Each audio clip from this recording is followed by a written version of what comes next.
I didn't see him come in at first. It was loud. Saturday rush. Booths packed, orders flying, kitchen already 2 tickets behind. The diner was nothing special, linoleum floors, chrome stools, chipped tile under the pie case, but it was mine. Or at least it felt that way. My name's Keisha. I'd been working that place since I was 19. Knew every booth by heart, every regular's coffee preference, every creaky floorboard that made trays tilt if you weren't careful. But that day broke something I thought was unbreakable, and it started with a booth, corner booth. Table 9, 3 of them, bikers, not the leather-jacketed kind who tip well and leave quietly. These were loud, arrogant, drunk off attention, the type that leaned too far back in the booth and snapped at you when you didn't laugh at their jokes. One of them, the tall one with the beard and fingerless gloves, kept tapping the tip of his spoon against the table. Tink, tink, tink. Hey, he said as I walked by, think you could give us someone who doesn't screw up the coffee every time? He said it loud enough for the next table to hear. I smiled. Professional. I'll bring you a fresh pot, sir. You'll bring me a reason to stay, he muttered. I walked away without answering. In this job, silence is armor, but I felt it, that heat in the back of my neck. That sense that something was building, they were going to push it, I knew it, and that's when I saw him, back booth. Hat low, hoodie up, reading a menu like he hadn't read the same thing in 100 diners before. I recognized the jawline first, John Cena. I blinked. Thought maybe I was hallucinating from stress, but it was him, calm, silent, like he'd been there the whole time, and maybe he had. Back at the biker's table, I dropped off a new coffee pot. I didn't speak, didn't engage, but that was a mistake. They didn't want service. They wanted a reaction, and they were going to get one way or another. 10 minutes later, I was by the register when I heard it. A chair scraped too fast. A cup shattered, gasps from nearby tables. I turned and froze. Beard guy had grabbed one of the sugar jars off the table and flung it. Glass and packets scattered across the floor. What the hell is this? He shouted, holding up the check. You charged me for extra eggs. You think I look like I can't read? My manager, Doug, looked up from behind the counter, but he didn't move. Of course he didn't. Doug doesn't get involved until someone threatens to sue. I approached, slowly, palms open. Sir, I'm happy to fix the check. Oh, now you're happy to do something. Where was that 10 minutes ago when I said the hash tasted like cardboard? Laughter from his friends, nervous glances from other tables. I reached for the check, and that's when he did it, grabbed my arm, fast, hard, too hard. You think you're better than me? Huh? My other hand shot up out of instinct, not to hit but to protect. His fingers dug into my sleeve, and then rip. My shirt tore at the shoulder. Loud, sharp. Cold air hit my skin, and I felt the sting before the shame. Gasps echoed through the diner. A baby started crying. Someone's silverware clattered to the floor. I froze, not because I was afraid, but because I saw him stand up. Cena, hat still on, no expression, just motion. He stepped out from the back booth like he wasn't walking, like he was arriving. The whole diner tilted. Beard guy hadn't even noticed him yet. I took a step back. Cena took one forward, and in that second, no words, no shouting, everything changed. Doug suddenly found his legs. He stumbled forward, eyes wide. Hey, sir, we don't want any trouble. Cena didn't look at him. Didn't look at me either. He looked at the biker, and only the biker. That quiet stare, not angry, not loud, just measured, like he'd already figured out how this was going to end. The biker puffed up. Who the hell are you? Cena didn't blink. Finish your coffee, he said. What? I said, finish your coffee. It was the calm in his voice that did it. You could feel every other noise in the diner suck itself out of the room. The biker looked down, confused, shaken, then looked back up. You threatening me? Cena took one step forward. No, I'm warning you. He didn't yell, didn't posture, and that's what made it scary. Because only a man who's done real things speaks that quiet when it gets serious. The biker's friend stood now, shifting, unsure. Cena didn't move. Then he did the most terrifying thing I've ever seen. Well, before we see what he did, if you're enjoying this story and love such dramas, don't forget to hit that subscribe button. Every new subscriber keeps me motivated to dig deeper, uncover more wild stories, and bring you even crazier content. Your support means everything. It's what keeps this channel going strong. And trust me, there's plenty more chaos coming your way. Back to the story. John Cena reached into his jacket pocket and pulled out a $5 bill, walked to the table, laid it flat on the wood. Then looked Beard guy dead in the eye. That's for your coffee. Then he turned to me. "And you," he pointed to the torn shirt, "you're about to get justice." The diner stood still. No one moved. No one breathed. The guy who'd grabbed me, beard guy. His hand was still frozen midair, like he couldn't believe what just happened. $5. Neatly placed. Like Cena just bought the table and everyone's sitting at it, and then he said it again, but to the entire place this time. She's about to get justice. It didn't sound like a threat. It sounded like a promise. Doug finally found his voice. "Sir, really we can't have violence in here. You understand? Lawsuits, cameras." Cena turned his head slightly, just enough to look at him. "Then call the cops," he said. "Because I witnessed an assault." Doug blinked. "Assault?" She said she was happy to fix the bill. He grabbed her, tore her shirt. "That's assault." He turned back to beard guy. "You got two options, friend. You apologize or you wait with me until the cops arrive." One of the biker's friends muttered something. Cena heard it. He didn't say anything back, just stepped forward again. That's when the biker snapped. "You think I care who you are?" he shouted, chest puffed out. "You some kind of mall cop," one of the other customers whispered. "That's John Cena," someone else. "No way, for real," beard guy scoffed. "You think I'm scared of a wrestler?" "No," Cena said, then he glanced at me. "But she deserves better than this."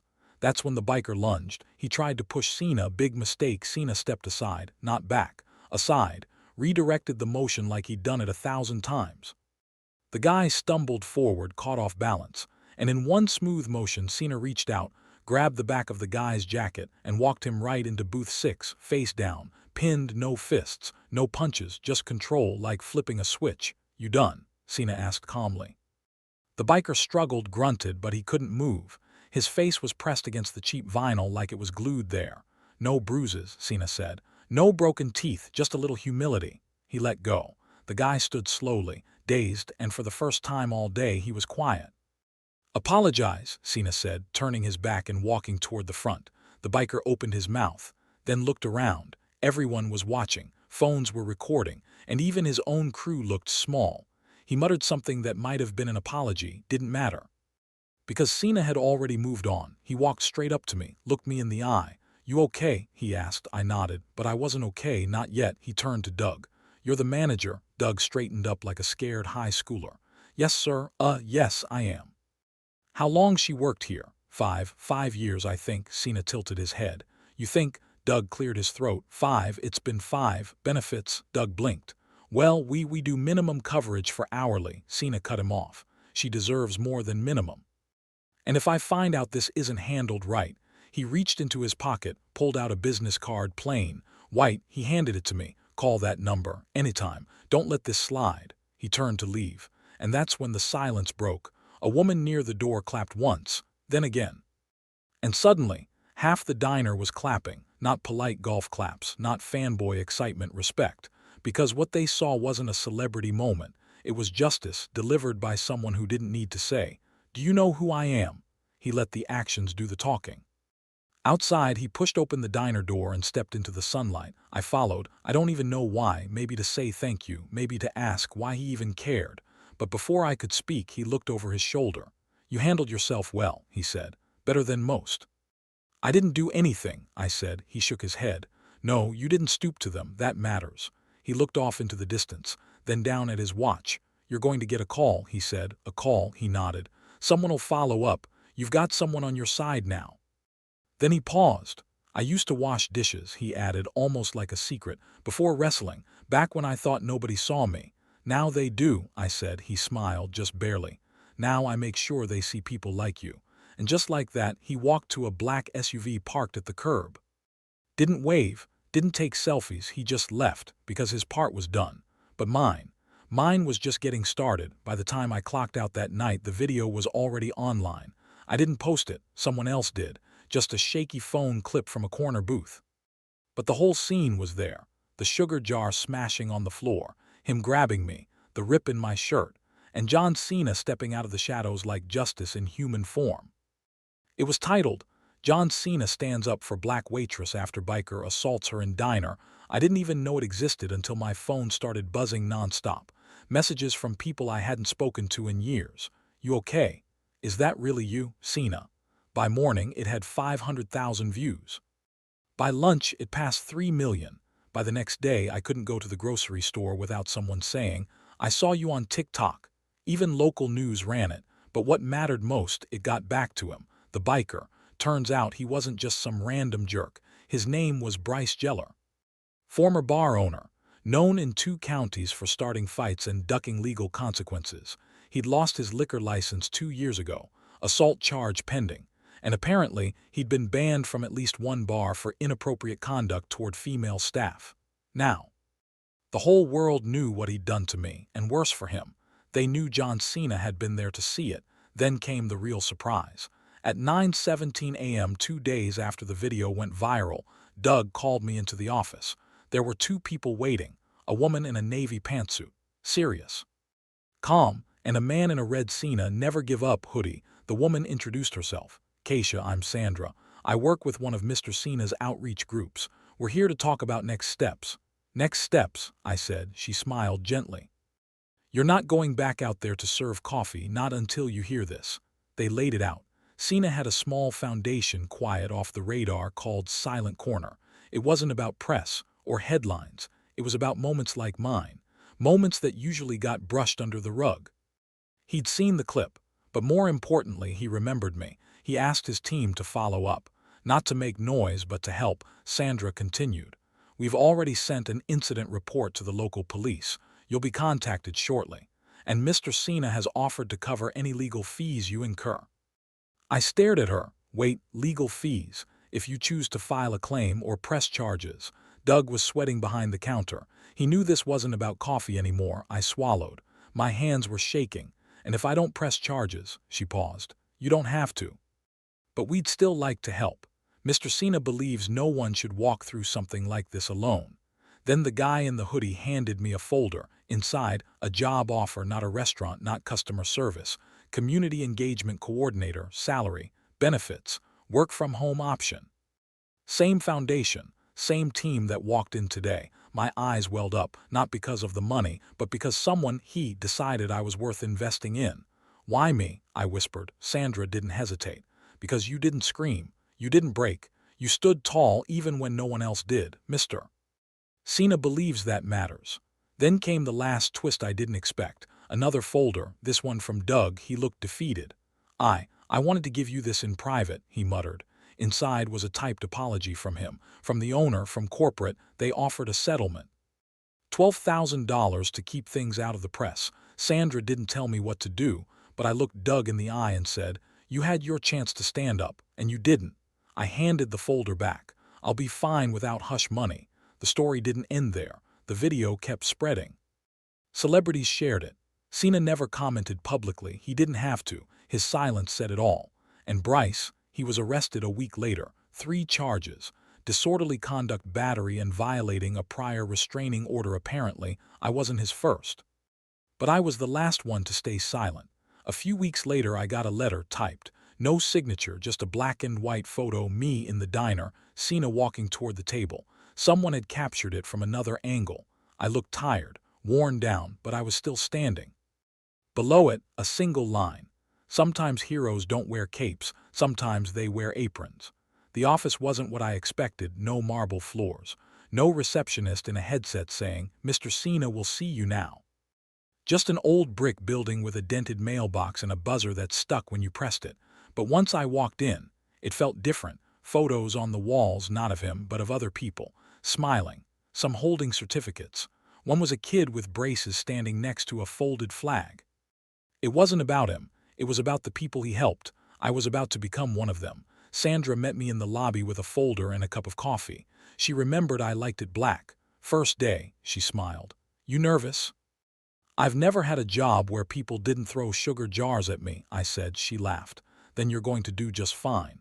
The next few days were fast. Training, orientation, getting set up with equipment. They didn't throw me into busy work. They asked questions. What do you care about? What change do you want to see? Where can we amplify voices that don't get heard? They weren't hiring someone to fill a position. They were hiring someone to make a difference. And for the first time in years, I felt seen. Then came the envelope. It was waiting on my desk the following Monday. No return address. Just a small sticker on the seal, a pair of folded hands, inside a plane ticket, one-way destination, Florida, and a handwritten note. If you're ready, come find me. We've got work to do. I showed it to Sandra. She just smiled. He doesn't send those to everyone. You mean John? She nodded. He wants you to see the bigger picture. 2 days later, I was in a car headed through the back roads of Clearwater, Florida. The driver said nothing, just followed the GPS, and then I saw it. A gated facility, security posts, but not cold. It looked more like a retreat than a fortress. Big oaks, sunlight cutting through the trees, and buildings made of clean white stone. The gate opened before we even stopped. I stepped out. He was already waiting. John Cena stood at the front entrance, wearing a black t-shirt and jeans, hands folded in front of him. You made it, he said. I nodded. I didn't know what this was. You still don't, he smiled. But you will. He walked me through the compound. It wasn't a training facility, not in the traditional sense. It was a rebuilding center, former waitstaff, retail clerks, veterans, single parents, people who'd been crushed by the system and told to just move on. Except here they weren't being forgotten, they were being equipped. Taught public speaking, mental resilience, business coaching, social advocacy. He stopped in front of one room. A young man inside was teaching a group of older women how to use podcast microphones. That's Marcus, Cena said. Used to stock shelves overnight. Got told he'd never be anything more than background. And now his videos get 2 million views a week. We sat outside near a quiet pond, ducks gliding across the water like they owned the place. Why me? I asked again. I could give you a dozen reasons, he said. But the short version, you showed grace, dignity, strength, all while being publicly humiliated. He paused. And you didn't hit back. I wanted to. I know. But you didn't. You let the moment breathe. You let justice find its way through. That takes more power than most people will ever understand. He reached into his pocket, pulled out a small stone, smooth, flat, etched with one word, still. He handed it to me. I carry one every day, not as a trophy, as a reminder. The world's chaos doesn't get to own your peace. I closed my hand around it. It was warm, heavy, but not in a bad way. Then he leaned forward, elbows on his knees. You want to know the real reason I invited you here? I nodded. Because we need your voice. He handed me a file. Inside were the names of 5 women. All had experienced similar things. All had gone unheard. You've been where they are, he said. Now I want you to help guide them forward. Me, you don't need a cape to lead. You just need scars that healed. That night I stayed in a guest suite overlooking the trees. I couldn't sleep. Not because I was scared, but because I'd never felt this safe before. And somewhere, deep down, I knew this wasn't just the end of a bad chapter. This was page 1 of a brand new book. 3 weeks later, I stood in front of a microphone, palms sweating, heart racing, staring at a crowd of over 300 people behind me. A stage backdrop that read voices forward, real stories, real change. In front of me, survivors, workers, parents, college kids, people who knew what it felt like to be stepped over and shut down. And somewhere near the back, in a black hoodie and a quiet smile, sat John Cena. He didn't wave, didn't gesture, but I felt him there. Like a lighthouse that doesn't blink, just waits for you to see the beam. I told the story from the top, how I spent years serving tables while people threw insults with their straws, how managers told me, it's part of the job, how I learned to smile through anger, and how one man, one customer, turned that into a public moment of humiliation that nearly broke me. I told them about the rip in my shirt, but I also told them about what came after, the stare, the stillness, the $5, and the words I'll never forget. She's about to get justice. When I finished, the room was silent. Then someone stood up, then another. Then the whole room was on their feet, but I wasn't proud of me. I was proud of what came next, because I wasn't the only one with a story anymore. The next speaker was from Atlanta, then a woman from Minneapolis, then a man from Dallas who'd been fired for recording a boss who made fun of his stutter. Every single one of them had been seen, not just by a camera, but by this strange, quiet, powerful network that Cena had quietly funded for years. He never tweeted about it, never gave interviews. He just watched, waited, and when he saw a moment where his presence could tip the scale, he moved. After the event, I found him outside, leaning against the back railing like he was still a busboy on break. I saw you yawn during the lawyer's panel, I teased. He smirked. Not every hero wears a necktie. I laughed. You proud? I don't need to be proud, he said. I just need to know the right people are talking now. He turned to me, serious again. You know what happens next, right? I shrugged. I go home. No, he said. You get followed. I blinked. Not by cameras, not always, but eyes, people who want to silence this, people who don't like the mirror you just held up. He handed me a small envelope, inside a second card, just a symbol, two intersecting circles, no name, no number. What is this? He looked out over the horizon. Backup, for when you need it. 2 months later, I found out exactly what he meant. A local councilwoman tried to shut down a development grant tied to our foundation's outreach. She said we were disrupting business flow, but behind closed doors.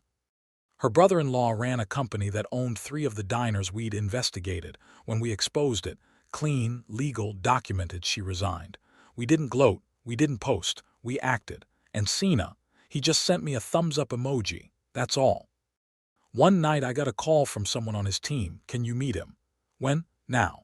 He was waiting at an old gym outside Tampa. Empty, silent, lights low. I walked in expecting him to be lifting weights, but he was sitting cross-legged on the mat. When he looked up, he said, "You came." I nodded. "You always do," I said. He pointed to the bench. I sat down. Then he said something that felt like it had been waiting years in his throat. "I used to think showing up in the ring was the most powerful thing I'd ever do." He looked around. "But these stories, the ones we rescue and retell," he looked up at me. "This is legacy. Not strength, not fame, just knowing that someone finally said, 'Enough.'" He stood, and in the quiet echo of that old gym, he extended a hand. "Want to help me find the next one?" I shook it, not because I wanted to help, but because I finally understood what he meant. Power isn't always about winning. Sometimes it's about not letting someone lose alone. That diner's gone now, torn down, rebuilt, new owner, new staff, but the corner booth still there, still mine.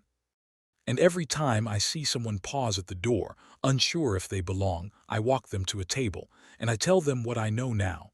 You're not alone, not anymore, not ever again.